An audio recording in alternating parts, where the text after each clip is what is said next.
¿Qué tal? Bienvenidos a esta Science Fitness, bienvenidos a un nuevo video. El día de hoy vamos a analizar de manera breve, espero, los principios del entrenamiento que me van a permitir precisamente aplicar de manera eficaz estos estímulos que me van a generar adaptaciones en mi cuerpo.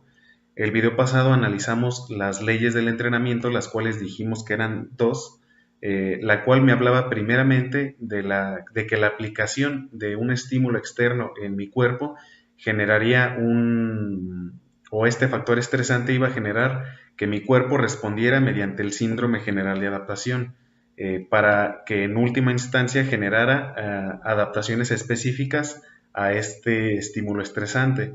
Y también decíamos de que había la ley de Schultz o ley de umbral, la cual me decía que para que yo pudiera también generar estas adaptaciones, sería necesario, además de esta correcta recuperación, que el carácter o la magnitud de esta carga o de este estímulo superara cierto umbral mínimo para que realmente pudiera generarme adaptaciones en mi cuerpo. Hoy lo que vamos a ver son estos principios que van a regir cómo deben de aplicarse estos estímulos para que yo realmente pueda obtener de manera eficaz los resultados que yo busco. Entonces, primeramente, ¿cómo puedo definir los principios del entrenamiento? Pues los puedo definir como aquellas máximas o aquellas pautas de validez muy genérica por las que se rige sistemáticamente este proceso de entrenamiento y que me va a garantizar la correcta aplicación y dirección de estos estímulos o de este entrenamiento. Entonces, podríamos decir o podemos concluir de esta definición que son aquellas reglas que, a pesar de que aplican para todos los deportes, por eso dice que son de validez muy genérica, me van a determinar cómo debe ser ese estímulo o cómo debo aplicar yo estos estímulos para que realmente yo genere las adaptaciones que yo estoy buscando. Posteriormente les he puesto una clasificación de los principios del entrenamiento de Sintel, los cuales este autor me agrada cómo clasifica estos principios del entrenamiento, pues los clasifica tomando en cuenta la adaptación, este proceso de adaptación. Tenemos otras clasificaciones, por ejemplo, los principios biológicos, que los principios pedagógicos. Sin embargo, me gusta esta clasificación, pues se enfoca directamente en el proceso de adaptación. Como podemos observar, tenemos tres clases de principios. En un primer momento tenemos los principios que inician estos procesos de adaptación. Es decir, si yo respeto estos principios del entrenamiento, voy a asegurarme de que realmente se va a iniciar este estímulo, que este estímulo realmente me inicie estos procesos de adaptación. ¿Cuáles son estos principios? Bueno, tenemos el principio del estímulo eficaz de la carga. Está muy relacionado, si se fijan, con la ley de umbral. ¿Por qué? Porque decíamos en la ley de umbral que para que un estímulo fuera eficaz, es decir, con eficaz me refiero a que genere adaptaciones, tenía que rebasar cierto umbral mínimo. De manera que si yo, tomando en cuenta este principio que dice que el estímulo eficaz de la carga, si yo doy a mi cuerpo un estímulo o una carga, si yo aplico una carga de entrenamiento que supere dicho umbral mínimo, ya podríamos hablar de un estímulo eficaz, entre comillas. Luego tenemos el principio de progresión, el cual me dice de que la aplicación en cuanto a magnitud de esta carga o de estos estímulos debe de ser progresiva, lo que llamamos también, por ejemplo, la sobrecarga progresiva. ¿Qué quiere decir esto? Que no te da muchos resultados si tú en un primer momento o en cuanto tú llegues al gimnasio trates de siempre levantar a tu máxima capacidad, sino que tenemos que ir poco a poco llevando a cabo esta sobrecarga progresiva, ir aumentando ya sea el volumen o la intensidad del entrenamiento, de manera que me esté generando continuamente adaptaciones. Luego tenemos el principio de variedad. Este principio no es otra cosa más que realizar un entrenamiento variado, que sean diversos estímulos, pero obviamente orientados al mismo objetivo. Por ejemplo, si yo quisiera hoy entrenar pectorales, el principio de variedad me puede indicar que es más eficiente o va a ser un estímulo más eficaz meter varios ejercicios que un solo ejercicio, porque lógicamente yo podría tener un número determinado de series que yo pienso aplicar en esa sesión de entrenamiento, pero no va a ser el mismo estímulo si yo todas esas series las hago, por ejemplo, de press de banca plano, cuando yo podría meter un press de banca plano, un press de banca declinado con barra, o a lo mejor hago un pullover. El hecho de que yo meta esta variedad son a nivel interno distintos estímulos que me van a generar mayores adaptaciones que si yo metiera un solo tipo de estímulos. Luego tenemos, eso es en cuanto a los principios que van a iniciar la adaptación, es decir, que el estímulo debe ser eficaz, debe rebasar cierto umbral mínimo, que debemos ir poco a poco incrementando esta carga de entrenamiento para generar adaptaciones y que estos estímulos deben ser variados, no tienen que ser un solo tipo de estímulos.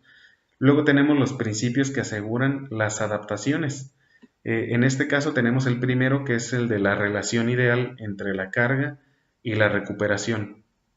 En este principio nos podemos basar un poquito en el síndrome general de adaptación. Si ustedes recuerdan, tras la aplicación de un estímulo o de una sesión de entrenamiento, iba a pasar una fase de alarma, una fase de fatiga, luego tenemos la recuperación y si rebasamos el nivel que teníamos, el nivel de rendimiento inicial, obteníamos en el punto más álgido, en la cumbre de este proceso, teníamos la supercompensación, cuando yo he rebasado mi nivel inicial.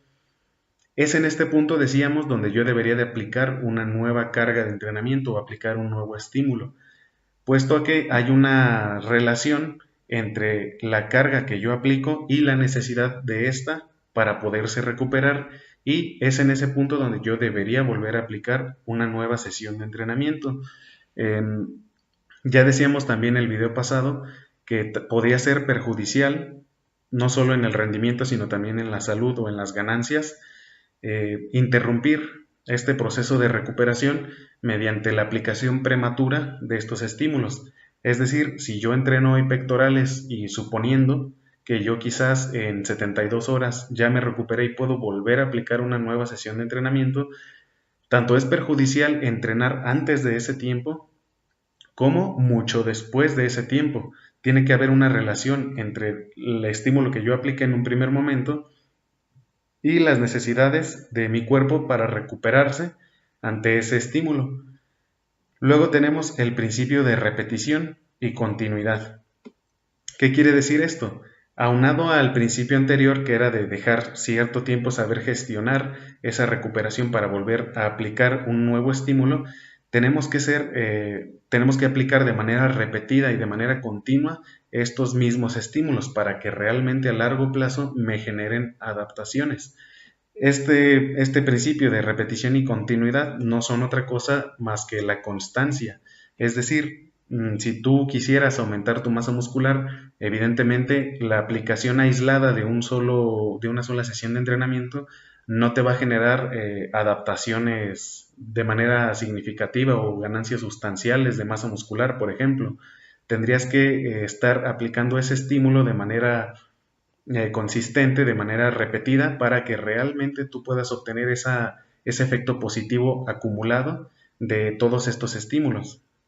Luego tenemos el principio de periodización, que me habla de cómo debo distribuir estas cargas de entrenamiento, principalmente el volumen y la intensidad, en determinados momentos, llamados comúnmente periodos del entrenamiento, para que a largo plazo yo pueda generar las adaptaciones que yo estoy buscando.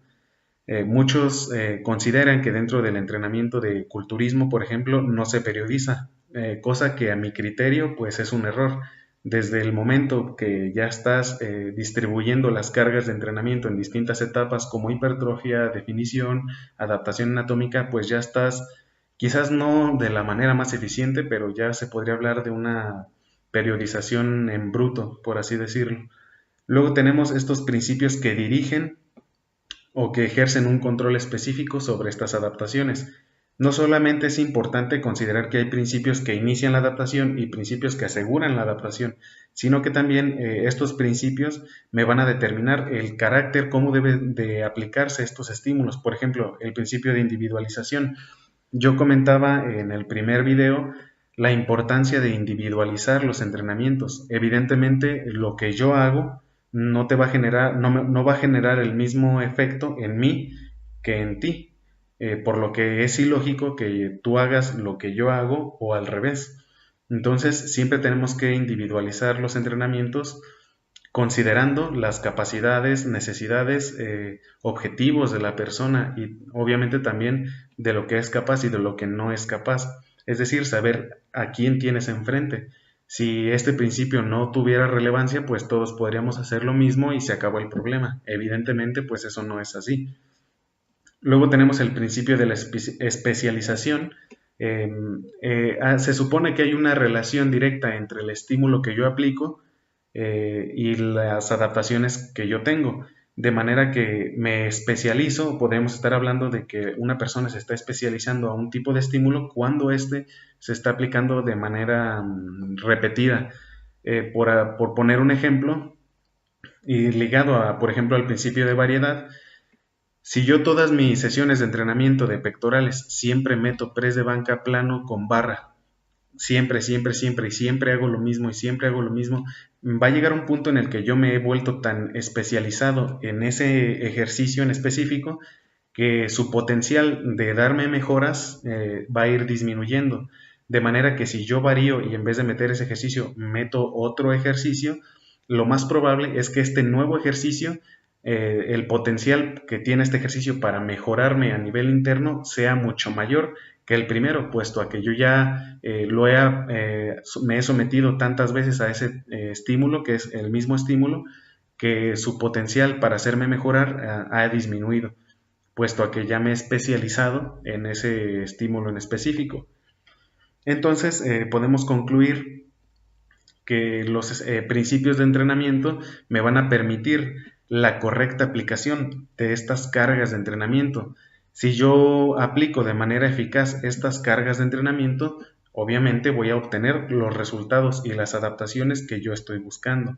Entonces, para finalizar este video con la interrogante que hacíamos desde el primer video de por qué no estoy viendo resultados, a pesar de que esta pregunta pudiera tener muchísimas respuestas, creo que en un primer momento es bueno analizar si realmente estás cuidando o estás contemplando estos principios y estas leyes de entrenamiento que, a pesar, decíamos, de que tienen una validez muy genérica, nos van a dictar cómo es que debo de aplicar de manera correcta estas cargas para que realmente me den las adaptaciones que yo estoy buscando. Entonces, pues bueno, eso ha sido todo por el video del día de hoy. Espero les haya gustado, espero que hayan comprendido la importancia de conocer estos principios, estas pautas que me van a determinar si lo que yo estoy haciendo es lo más adecuado, si las cargas que yo estoy aplicando son realmente las más eficientes o si es eficaz lo que yo estoy haciendo. Entonces, si tienen preguntas, pueden dejarlas en la caja de comentarios, dejen su pulgar arriba y nos estaremos viendo en el siguiente video. Hasta luego.